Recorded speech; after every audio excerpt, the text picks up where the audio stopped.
Hotep. Hotep is a greeting that means peace in the ancient Kemetic language, and Mwalimu means teacher in Kiswahili and is the English equivalent to professor.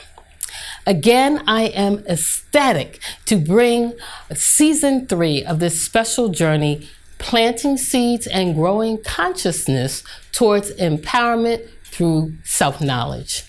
My name is Mwalimu Melodye Micere Van Putten, and this is Mwalimu Dropping the Knowledge. As shared previously, season 3 will continue to thread the theme of connections woven with actions as part of our essential work we need to do now. It is important to understand that it is up to us to avail ourselves of knowledge that will heal, restore, and motivate us to reclaim our place on the world stage. The work of reknitting ourselves to ourselves is ours alone. In this episode, I will discuss our connections through our global struggle history, and then move on to what constitutes our struggle connections today and how to strengthen our resolve, or in plain English, what we must do now, as it is not sufficient to simply talk about these things. We must take action. To begin, I will briefly highlight the horrific event that has led to the ongoing epic fight for freedom. While there are both active and passive movements politically and in school curriculums to minimize or out and out erase our struggle history, we must never forget. Shout out to Florida and Texas, we see you.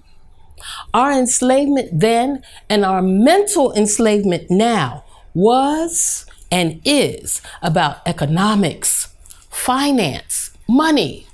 Slavery was the first international business with its evil tentacles stretching forth from the motherland to the diaspora, through Europe, the Americas, North, South, and Central.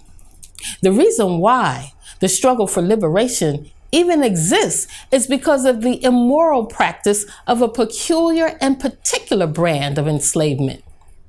A traditional type of slavery has always existed from the beginning, but that was a slavery where people were still people, with government protections, and the enslaved were enslaved because of war, debt, or criminal activity.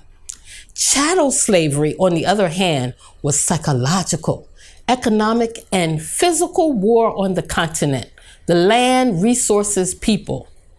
European chattel slavery reduced human beings to the position of chattel, pigs, horses, goats, cows, animals as property with no rights, no protections, or even acknowledgement of emotions as human beings.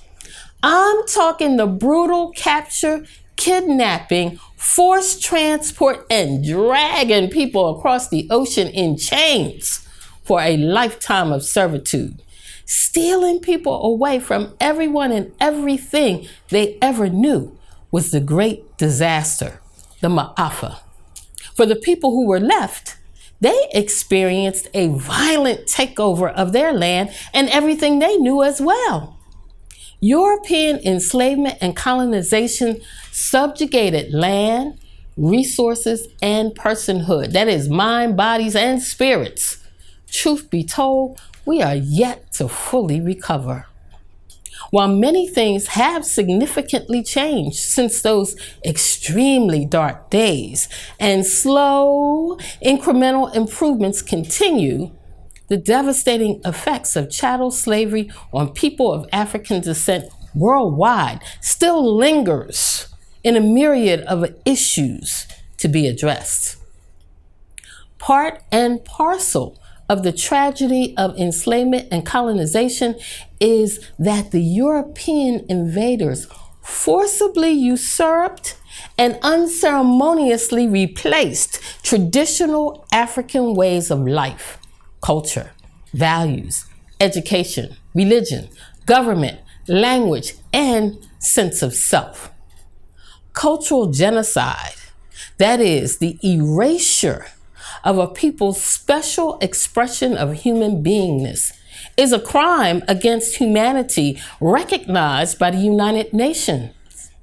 The wholesale theft of material resources, land, gold, diamonds, oils, essential minerals used in technology, etc., remains in place. Most unfortunately, the African fight against cultural genocide, theft, and cultural appropriation continues globally.